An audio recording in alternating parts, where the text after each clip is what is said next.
ఇది ఎలా రీచ్ అయిందో నేను వాళ్ళిద్దరు మొన్న ఈవెంట్లో ఇద్దరు రిటర్న్ వెళ్ళేటప్పుడు చనిపోయారని ఇప్పుడే తెలిస్తే నేను 5 lakhs అన్నాను. మరి అది ఇద్దరికి, సో 5 lakhs ఇద్దరికి 5 lakhs నా ద్వారా చేస్తున్నాను. సో చెరో 5 lakhs, అది మళ్ళీ 5 lakhs డివైడ్ చేస్తారేమో కాదు, చెరో 5 lakhs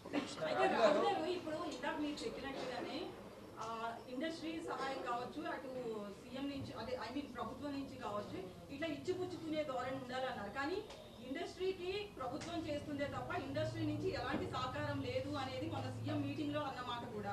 సో దీనికి ఏమంటారు? అదే అమ్మా, అదే లక్ష్మి గారు, ఇప్పుడు ఆ గవర్నమెంట్ వచ్చి ఇప్పుడు ఈ గవర్నమెంట్ 1 year అయింది. సో వాళ్ళకు ఈ ఇండస్ట్రీకి గవర్నమెంట్కి బ్రిడ్జ్ లేకుండా నన్ను పెట్టింది అందుకు కదా. ఇండస్ట్రీ నుంచి గవర్నమెంట్కి ఏది కావాలన్నా జరుగుద్ది. గవర్నమెంట్ ఏం కోరుకుంటుంది చెప్పారు కదా సీఎం గారు, సొసైటీకి ఉపయోగపడే గవర్నమెంట్ చేస్తున్నప్పుడు మీరు మాకు సపోర్ట్ చేయండి. అది ఈజీ, దాంట్లో పెద్ద కష్టమైన పని లేదు, అందరు రెడీగా ఉన్నారు. ఇప్పుడు కాదు, ఇంతకుముందు కూడా చేశారుగా. ఇప్పుడు అప్పుడు మనకు వైజాగ్లో హుద్దుద్ వచ్చింది, హోల్ ఇండస్ట్రీ ముందుకు వచ్చి చేయలేదా? మొన్న అక్కడ కానీ ఇక్కడ కానీ తుఫాన్లు వచ్చాయి, అందరూ ఈ గవర్నమెంట్కి ఆ గవర్నమెంట్కి డొనేషన్స్ ఇచ్చారు.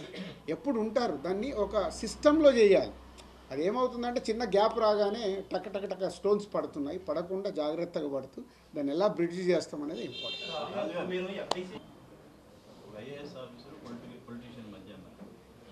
మీరు కాలక్రమేణా చూస్తే ఇప్పుడు ఐఏఎస్ ఆఫీసర్స్ అంటే మీరు ప్రతి ఐఏఎస్ ఆఫీసర్ చుట్టూ స్కామ్లు అనేవి దాదాపు మోర్ దాన్ 90% ఈ కాంట్రవర్సీలే ఉన్నాయి. సో మీరు ఐఏఎస్ ఆఫీసర్ని క్లీన్ సిట్గా చూపిస్తే ఆడియన్స్ ఎంతవరకు పాజిటివ్గా? You are right. అంటే అదే చిరంజీవి గారు చెప్పినది అని చెప్పాను కదా, మీకు రెస్పెక్ట్గా ఉంటుందని. అంటే కాలక్రమేణా మన హీరోలు కూడా విలన్లు అయిపోయారు కదా. మన పెద్ద సినిమాల్లో చూస్తే మన హీరోలు విలన్లే. ఏంట్రా అని అంటే ఇప్పుడు అది ఎంజాయ్ చేస్తున్నారు ఆడియన్స్. సేమ్ టైం మన హీరోని ప్రాపర్గా చూపిస్తూ హీరో విలన్ మధ్యలో సంభాషణలు కానీ సీన్స్ కానీ డిజైన్ చేస్తే చూడరా, క్యారెక్టర్ని పక్కన పెట్టండి, హీరో విలన్ మధ్యలో అక్కడ అదేగా విలన్ వర్సెస్ విలన్. మీరు ఇప్పుడు వచ్చిన సూపర్ హిట్ అయిన సినిమాలు, పెద్ద పెద్ద సినిమాల్లో villain versus villain, hero versus villain, ఇది కూడా వర్క్ అవుతుంది కదా. ఎందుకంటే మనం దాంట్లో ఉన్నాం, ఒక్కసారి బయటకు వచ్చి సినిమా చూస్తే మీకు తెలుస్తుంది ఎందుకు వర్క్ అవుతుంది. సీన్సే ఆ హీరోయిజంతో ఆ ఎలివేషన్స్తో సీన్స్ ఉన్నప్పుడు డెఫినెట్గా చూస్తారు కదా. సంక్రాంతికి 3 సినిమాలు అకామిడేట్ చేసే స్పేస్ అయితే ఉంది సార్. ఇప్పుడు మీరు గేమ్ చేంజర్ రేట్లు పెంచారు, అలాగే అక్కడ డాకు మహారాజ్ కూడా రేట్లు పెంచారు. బట్ ఒక ఫ్యామిలీ మొత్తం కలిసి చూసే పండగ కాబట్టి సంక్రాంతి అనగానే ఒక ఫ్యామిలీ అంటే 2 పెద్ద సినిమాలకి అకామిడేట్ చేసేంత ఉందంటారా? అంటే ఇప్పుడు బడ్జెట్లే అవి ఎలా ఉంటుంది. Game changer high budget, Daaku మహారాజు ఇస్ అ గుడ్ బడ్జెట్, ఇది కొంచెం రీజనబుల్ బడ్జెట్, దాని ప్రకారమే ఉంటాయి. గేమ్ చేంజర్కి పెట్టినట్లు సంక్రాంతికి వస్తున్నాం అని దాని సినిమాకి టికెట్ రేట్లు ఎందుకు పెడతాము? ఫ్యామిలీతో రావాలి, దీన్ని ఇలా ఎంటర్టైన్ చేయాలి. సంక్రాంతికి ఏంటి అందరు అన్ని సినిమాలు చూస్తారు. ముందు ప్రేక్షకులు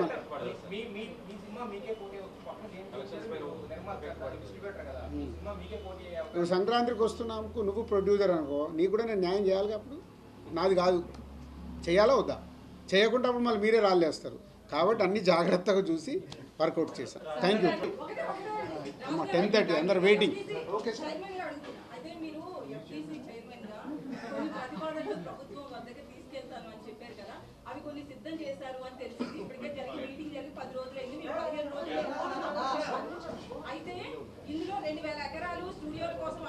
అమ్మ ఒక్క నిమిషం. సంక్రాంతి తర్వాత నేను కంబ్యాక్ అయిపోయిన తర్వాత మళ్ళీ పిలిచి అసలు ఏం చేయబోతున్నానో అన్నీ క్లుప్తంగా ఎక్స్ప్లెయిన్ చేస్తాను. Thank you.